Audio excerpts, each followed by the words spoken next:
नमस्कार दोस्तों, कैसे हैं आप सब। दोस्तों, आज मैं आपके सामने एक और वीडियो लेकर आया हूँ।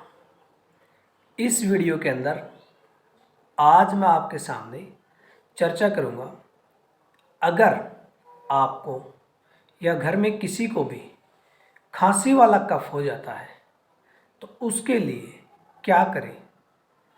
साथियों, कफ और खांसी एक बहुत ही खतरनाक बीमारी है और अगर इस बीमारी का सही समय पर सही उपचार ना किया जाए तो आगे चलकर ये सांस की दिक्कत, जिसे अस्थमा बोलते हैं, इसके अलावा ये कई बार टीबी का भी रूप ले लेती है, जिसको ट्यूबरक्लोसिस बोला जाता है।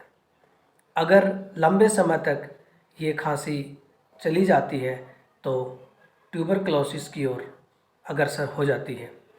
इसलिए आज मैं आपको एक ऐसा घरेलू नुस्खा बताऊंगा जिसे आप प्रयोग करेंगे और प्रयोग करने के बाद आपको बहुत ही जल्द, कुछ ही दिनों में आपको इसका रिजल्ट मिलेगा।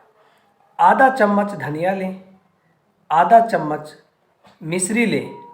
ध्यान रहे, मिश्री सिट्टे वाली हो, कटी हुई मिश्री ना हो। मिश्री, एक चुटकी नमक की और एक चुटकी घर में पिसी हुई हल्दी, इन सब का मिश्रण बना लें और इसको एक गिलास पानी के अंदर उबालें और उस पानी को तब तक उबालना है जब तक उस एक गिलास का चौथाई हिस्सा बच जाए, तब तक उस पानी को उबालें।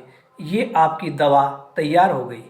और ये जो गरम गरम काढ़ा है, इसे आप एक एक घूंट कर सिप सिप कर कर पिए और रात को ये प्रयोग आपको करना है।